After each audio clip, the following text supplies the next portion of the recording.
हेडलाईन्सचे प्रायोजक आहे NBC bearings, लांब पळण्यासाठी। भाजपकडून उदयनराजेंची उमेदवारी जाहीर। उदयनराजेंना साताऱ्यातून उमेदवारी। पवार गटाच्या शशिकांत शिंदेंशी लढत होणार।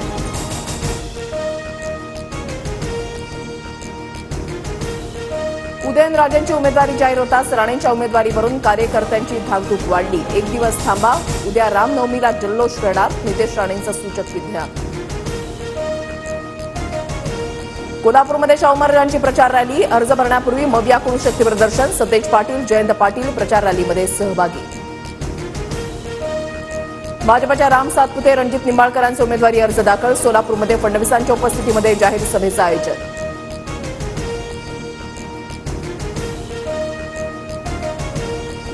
सांगलीत मवियामध्ये बंडखोरी। विशाल पाटलांकडून काल अपक्ष आणि काँग्रेसकडून उमेदवारी अर्ज दाखल। विशाल पाटील आजही 2 अर्ज दाखल करणार। वसंतदादा पाटील यांनी कोणतंही बेकायदेशीर काम केलं नाही। विशाल पाटीलही बेकायदेशीर काम करणार नाहीत। संजय राऊतांकडून विश्वास व्यक्त। पंतप्रधान मोदी भ्रष्टाचाराचं समर्थन कसं करू शकतात? निवडणूक रोखे हा सर्वात मोठा घोटाळा। संजय राऊतांची टीका।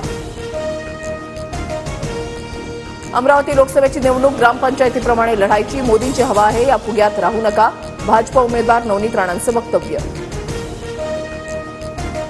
दिल्लीचा आदेश आल्यास सुनेत्रा काकूंऐवजी अजितदादांना अर्ज भरावा लागेल। रोहित पवारांचा अजित पवारांना खोचक टोला।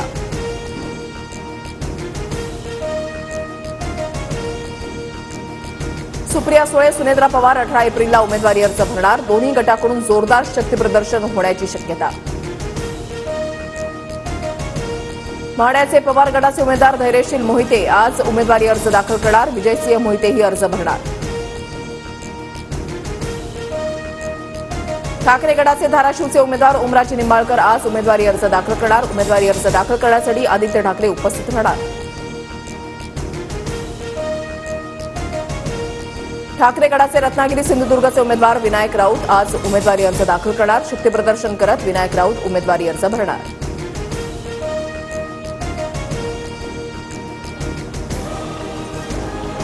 राज्यातील 22 जिल्ह्यांवर दुष्काळाचं सावट। धरणं तलावांमधील पाणी साठ्यामध्ये घट। आदिवासी भागांमध्ये पिण्याच्या पाण्यासाठी पायपीट। मराठा आरक्षणाच्या कायद्याला अंतरिम स्थगिती द्या। मराठा आरक्षण विरोधी याचिकाकर्त्यांच्या वतीनं वकील अरविंद दातार यांची मागणी। ईव्हीएम आणि व्हीव्हीपॅटच्या मतांची पडताळणी करण्याची मागणी करणाऱ्या याचिकेवर आज सुनावणी। 19 एप्रिलला पहिल्या टप्प्यातील मतदान असल्यानं सर्वोच्च न्यायालयाच्या भूमिकेकडे लक्ष। श्रीनगरच्या झेलम नदीमध्ये बोट बुडाली। बोट बुडाल्यानं 4 पर्यटकांचा मृत्यू, 3 जणांना वाचवण्यात यश।